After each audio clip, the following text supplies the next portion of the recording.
Sabe um ponto que a gente não falou aqui, cara? Importante também.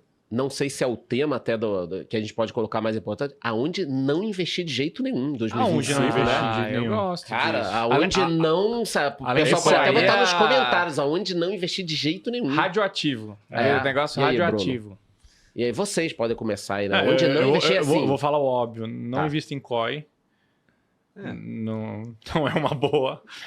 E agora é com vocês, porque eu só sei disso. Só porque eu nunca invisto em Eu COI. não faço ideia, cara. Eu não sei lá. Olha, eu acho que a primeira coisa é definir o que é investimento. Porque se você pega em pesquisa da Ambima, né, quando eles fazem lá O pesquisa cara com acha o que público... tigrinho é investimento. Exato, cara. Sério? Você vê lá que Acho. bet É renda extra. é o que o brasileiro julga que é investimento. Então o cara não Então tem tá dinheiro bom, pra pagar a conta de água. A conta de água deu 100, ele tem 70, ele vai lá e bota numa bet, porque se o Cruzeiro ganhar, ele vai conseguir pagar a conta de água. Pelo amor de Deus, Inclusive eu vi muita cara. gente comparando bolsa com bet, que falou assim, ué, não é aposta? Os dois não são Tem gente apostas? que me fala isso. É totalmente diferente, cara. Né?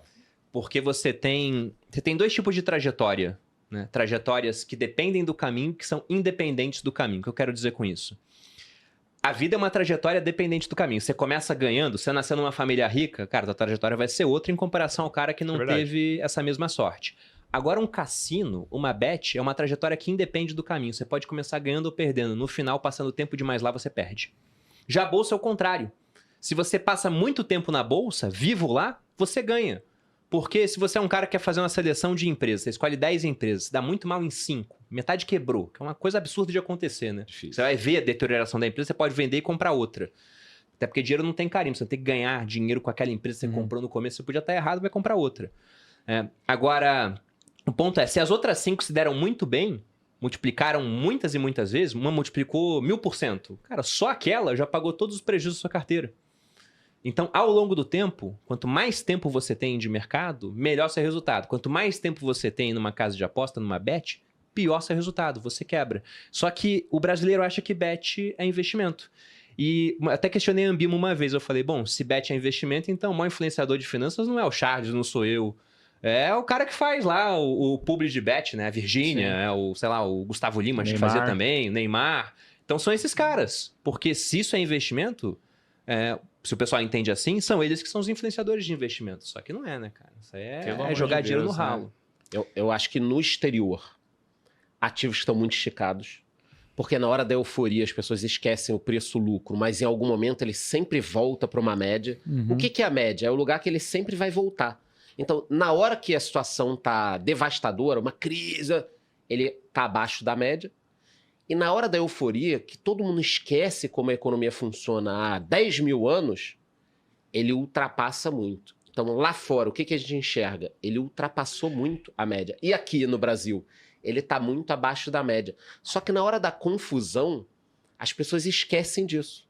Então, assim, cuidado com esse tipo de pensamento. Tente voltar sempre a entender o que está acontecendo. Então, aqui no Brasil... em relação ao juro, como eu acho que a coisa pode desandar um pouquinho antes de melhorar, eu fugiria de tudo que tem muita dívida, porque se o juro explodir, a inflação explodir, essa turma quebra. Você fala, tipo assim, ações... Empresas com endividamento. Porque o que acontece é o seguinte, a margem de todas as empresas já é carregada, né? À exceção de alguns produtos, a margem das empresas é baixa. Quando você começa a ter uma Selic no Brasil de quase 15%, que o dinheiro que você vai conseguir captar no banco ou com empréstimos é de 20%, 30% ao ano, que negócio que paga isso? As empresas não conseguem honrar sua dívida. Então, o varejo e outras áreas começa a ficar complicado. Sempre analisem lá se tem uma dívida saudável, né? Então, cuidado. A empresa caiu 99%, as ações caíram. Mas agora pode ser que melhore. Não, tudo bem que pode ser que melhore, mas ela pode acabar também. Pode até corrigir. Quando eu falo dívida saudável, gente, é quando a dívida ela é menor do que o caixa deles, tá? Então, quando você caixa vai olhar... líquido. Porque todo mundo vai ter dívida. Se você for lá no fundamento, todas as empresas vão ter dívidas, mas algumas não têm uma dívida saudável. Então, é que depende de quanto ela vai pagar nessa dívida também, mas exemplificando esse ponto usando uma varejista. Varejistas têm margens muito apertadas. Muito. Então vamos pegar um exemplo hipotético, que se você for pesquisar as varejistas, você vai ver que não é tão hipotético assim, né? Várias estão mais ou menos nisso, mas uma varejista que tem uma margem líquida de 1%, ou seja, de cada R$100 que a empresa tem de receita, o que sobra realmente no lucro líquido da última linha é R$1. Nossa, mas... Esse cara, Por que as pessoas compram empresas assim? Esse é o primeiro ponto, né? Tem um cara que compra porque ele acha que a situação da economia vai melhorar, e aí se a margem dessa varejista subir 1 ponto percentual, pô, você pega um banco que tem margem de 25, vai para 26, não muda tanto. Agora você pega uma varejista que tem margem de 1, vai para 2, dobrou o lucro. Então o cara quer comprar porque ele vai pegar uma puta de uma porrada. Por isso que o Magazine Luiza lá atrás foi a empresa que mais subiu. Só que depois foi uma das que mais caiu. Que a margem aumentava, né? Porque aí quando você tem uma empresa endividada que o juro sobe, muita empresa emitiu dívida na época dos juros a 2%. Emitiu dívida indexada ao CDI. Só que quando o CDI sai de 2 para 14, cara, acabou com a margem da empresa, aquilo que era 1 entra no negativo e a empresa cai 90%. E aí vem o erro do investidor, que o Charles citou aqui. Que o cara vê cair 90%, igual com a Americanas. Ele fala, agora é a hora.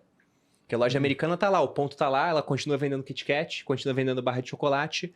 Vou comprar porque não dá pra cair mais. Cara, Só não. que sempre dá. Cara, vou te falar. Sempre dá. Não, sempre Perini, dá. se um cara entra na lojas americanas hoje e fala, eu vou comprar isso aqui, esse cara é doido, cara, porque as americanas estão abandonadas. Não tem como, cara. Mas já estavam, né? Só que. Eu não vi mudança. Minha opinião tá igual. Mas é uma empresa que antes da queda eu já não investiria. Depois da queda, por conta de uma fraude, aí não. você fala, cara, Não, né? você não sabe vale nem a se o número é pena. real, entendeu? Não, mas aí esse é o tipo de investidor que ele não tá pensando no longo prazo. Ele quer, cara, o dinheiro fácil. Vamos ver se vira. Ele tá em fórum de Vamos, discussão. ele tá quer em dobrar o grupo dinheiro de- dele, Ele de quer dobrar o dinheiro WhatsApp. dele em um ano. Tanto que a gente tava até falando no bastidor aqui. Melhor pra Mega Sena. Mega Sena é bom, né? Legal, né? Aí a gente tava falando até no bastidor aqui, um negócio que o Charles comentou, que a gente ouvia muito essa frase, qual será a próxima Magalu, né? E A ninguém gente- mais fala isso, né? Era thumb de vídeo, todo mundo queria saber isso, porque a Magalu foi um fenômeno, né? E ficou nessa, né? E essa próxima Magalu nunca apareceu. Existe alguma coisa hoje, até para entender como o investidor ele é cíclico, né? Como ele vai acompanhando o que tá na onda e tudo mais. Tem alguma coisa hoje que você fala assim, cara, algum papel que vocês veem e falam assim, pô, esse papel é interessante, meu, eu tinha que ficar de olho, alguma coisa assim. Ou não, vocês vão mais, não, cara, acho que o negócio são os bancos, o negócio sempre funcionou. Hoje em dia falam, em vez de qual a próxima Magalu, qual a próxima Nvidia, né? Qual a próxima Nvidia? Qual a próxima Selic? Caralho, isso aí. Tem algum papel, assim, alguma ação solta aí, alguma empresa que vocês falam, pô, isso aí, Vocês estão tô olhando mais aí? de olho. Ó, lá fora, né, eu acho que eu tenho uma abordagem diferente do Charles, porque eu tenho ETF. Eu não fico Tá. olhando os papéis de maneira separada, né? Eu simplesmente compro o S&P, até por conta do que o Charles falou aqui. Se você pega os líderes há 20 anos, eram certas empresas. Pega os líderes hoje, são outras. Uhum. E daqui a mais 10 anos, provavelmente vai estar diferente. E você não consegue saber quais não estarão lá. Essa que é a pica. Porque você pega a NVIDIA, eu não tenho NVIDIA na minha carteira de maneira separada. Eu tenho por conta do S&P. Só que, cara, me falaram tanto de NVIDIA e eu sempre falava, não, é só uma onda, é só uma onda. Ah, a NVIDIA é bom porque tem as placas para você jogar bem, né, os jogos online. Pra Fala, minerar puta, cripto cara, lá atrás. é uma onda. Aí depois veio, não, descobriram que a placa de vídeo serve para minerar cripto. Eu falei, puta, interessante isso, mas é só uma onda. Mas quando acabou essa onda, veio a onda de ar, entendeu? E quando acabar essa onda, talvez venha outra, porque o mundo tá cada vez mais digitalizado. Mas eu perdi o bonde de NVIDIA. Eu peguei via S&P. Mas lá fora, eu admito perder o bonde, cara, porque eu acho que é um mercado, para você pesquisar em 10 mil empresas, é muito difícil. Agora aqui no Brasil, você pega a lista das 10 mais valiosas, década após década, ela muda muito pouco. Então a gente é um país onde há menos mudanças, com menos nomes e com menos capacidade de precificar as coisas, porque a gente é um mercado que é muito ineficiente, tem poucos investidores. Aí tem umas coisas que são realmente, você olha assim e fala, puta, o Banco do Brasil nesse preço, tem um porquê do país estar barato? Tem, mas será que não está muito mais barato do que deveria? Então aqui eu prefiro montar a minha carteira. Mas eu acho que se a gente for pensar em um nome que eu não deixaria passar, para mim não é um papel de bolsa, cara. É uma criptomoeda, é o Bitcoin. Eu acho que, ainda que a pessoa fale, puta, mas eu perdi o bonde. Talvez você não tenha perdido. Não perdeu, Porque cara. imagina uma mudança de estrutura agora, né? Porque o Bitcoin foi o seguinte, ele começou sendo o ativo que era comprado por cyberpunks. Era o pessoal que era muito hard user de código. Sim. Aí depois disso veio o pessoal que era um pouco mais nerd de internet. Uhum. Depois disso veio a onda do varejo. Porque enquanto os profissionais de finanças não falavam do assunto, eram poucos, né? A gente quando falava tomar uma pedrada, já tinha investidor pessoa física comprando. Depois disso veio o institucional. Agora sim. Já tem consultorias que falam sobre isso, já tem tem fundo ETF. comprando. Você tem não é ETFs marginalizado, né? gigantescos. Ah, não, Bruna, não. Ele mexe com é o Exatamente. cara lá do Bitcoin. Ih, Não, cara. você Na época deve do ser ciclo de terrorista, varejo, né? Agora, Deve ser agora terrorista. você vê economista na TV falando Exato. sobre isso. Agora Exato. a BlackRock comprou, então se a BlackRock domina o mundo, não tem essa... Já que exato. a BlackRock é dona do mundo, tá tudo bem. E aí você já teve esse pessoal entrando. Só que a gente pode estar prestes a ver um novo paradigma, que é países relevantes. Porque você fala, pô, El Salvador é um país minúsculo. Ele é pouco relevante. O Butão minera Bitcoin. É minúsculo. Agora você tem um Estados Unidos, cujo presidente, ele, na época da campanha, falou que ele iria montar uma reserva estratégica de Bitcoin. E isso pode significar simplesmente pegar os Bitcoins que eles têm e não venderem, que são mais ou menos uns 100 e poucos mil. Ou tem projeto de congressista lá para que eles montem uma reserva de 1 milhão de Bitcoins. Seria comprar uns 850 mil ao mercado. Então, se eles fazem isso, outros países não fazem também? Uma Rússia não vem a fazer isso? A Rússia a Rússia até falou que tá usando no comércio por causa das sanções Pois americanas. Quando eu Tirou vejo- do SWIFT, eles precisam Eu acho que vou dela. tirar Eles tudo da renda fixa e comprar em Bitcoin. Não, pelo amor de Eu Deus. acho que seria um erro nesse momento. Tudo acho que é demais. Mas o ponto é que vários países talvez já tenham, a gente só não saiba. Porque quando tem transação de baleia lá, que a gente fala que são os grandes volumes de Bitcoin sendo movimentados por algumas carteiras, eu fico pensando, cara, isso aqui não é a Coreia do Norte? A gente não sabe. A Coreia do Norte Porque não não, tem porque eles estão transparência. roubando, não estão comprando, né? Estão roubando e guardando em algum canto, movendo, entendeu? Então a gente não tem como saber, mas na minha opinião isso aqui pode ainda multiplicar muitas vezes de tamanho, cara. Mas você Talvez não tanto quanto É, no país, passado porque está Oriente cada vez Médio. maior, mas pode ser que a gente entre em uma era onde o Bitcoin fica cada vez mais relevante, sendo usado inclusive por países, como o Charles falou, que não podem transacionar em dólar.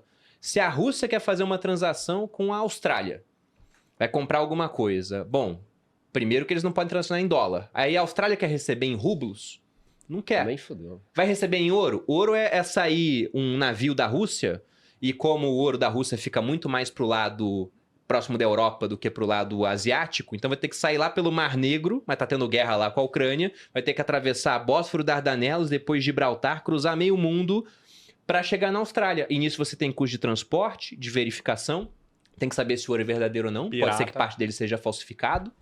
Então, isso tudo envolve muito custo. Agora com o Bitcoin, uma transação de Bitcoin para comprar um café é problemática, porque você quer comprar um café de 10 reais, pode ser 10 reais de taxa. Agora uma transação bilhão, de 1 não. bilhão, não. A taxa ainda é 10 reais.